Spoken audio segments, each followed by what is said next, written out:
Hey everyone, and welcome to a new video. And in this video I will be talking you through my 5-star reads on Goodreads of 2017.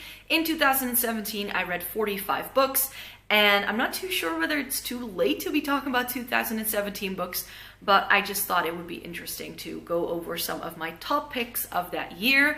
I only scored 6 books, 6 novels with a 5-star rating. I'm not someone who gives 5-star ratings very easily to my books, and that's why I just thought it would be interesting to show you what made me love these books so much.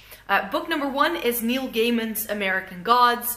I read this very early on in 2017. I think it was February time that I read this. And it was very slow going at first for me with this one. But then as I got going, especially the second half, I read in one go. So I think I read the last 350 pages in like a day. And this book, if you don't know what it's about, I think his name is Shadow. He is released from prison, and the day he's released from prison, his wife is actually killed in a car crash, and he needs to start over, and he meets a mysterious man on the way to the funeral of his wife, and that's when things start snowballing. I really like the concept of this. This is my second Neil Gaiman book, I think, that I've read, and I thoroughly enjoyed myself. He really nicely fuses mythology, fantasy, and a little bit of like everyday life all mixed into one. It had a couple of biblical undertones as well that I wasn't too keen on, but most of the other religious explorations that are in this book I really enjoyed. I initially gave this a 4-star review or a 4-star rating right after I'd read it, because it is a tougher read to get through at first. But what I love for books to do is if they make me think. And this book just kept swimming around my head for like the next 2 months after I read it, which is why after a few months I decided to up this to a 5-star read. The second book that I read that I gave a 5-star rating was Ernest Cline's Ready Player One. This movie is coming out in March, I believe. Yeah, I think it's March. And yeah, I went in this not expecting much. I'm not much of a sci-fi reader. I've definitely read more like historical fiction and literary fiction. So I'm really only exploring fantasy and sci-fi books. And this was definitely a little bit more of like a sci-fi dystopian kind of read. And I really loved this. I think I read this in like 1 or 2 days. I flew through it. I love the sort of like 80s nerd culture that was in here. The reference to all of the songs and the movies and the video games. I'm a bit of a nerd myself, I'm not gonna lie, and I like a good vintage video game. And that's what this is all about. It had a thrilling plot, not only because of this virtual reality world where this quest is going on to try and find the egg to become the winner and take control over this virtual world after the original owner passed away. But I also like the dystopian element that this had.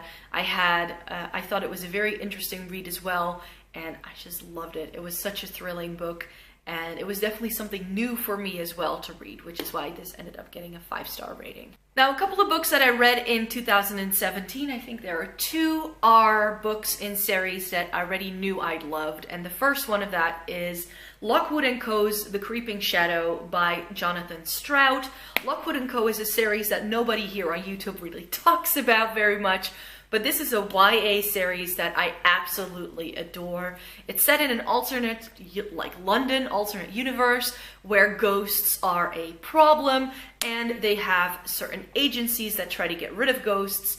The catch is that when you're a kid up to your teens, you can see these ghosts, but adults cannot see them. So all of these agencies are filled with teenagers and little children.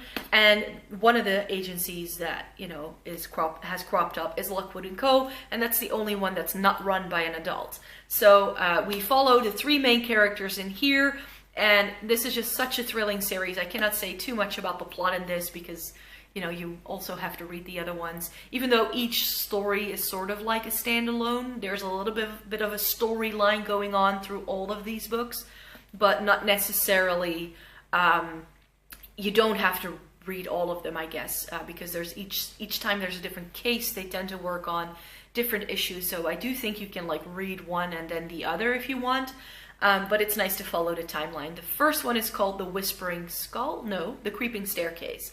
That's the first one. If you like a YA sort of like detective-y, kind of mystery thriller kind of story, then this is definitely one to look into. The series that I love is Ben Aaronovitch's Peter Grant series. This is another series that I think more people should be talking about on YouTube.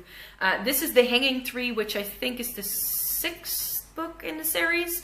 And this follows Peter Grant, who's a constable in the London Metropolitan Police Department. And he finds out in his very first case after he graduated police school that he can do and detect magic, pretty much. And so this is an urban fantasy novel about all of these different like mystical elements that are going on, and each time a London location or somewhere just outside of London, that's where something magical, strange has happened.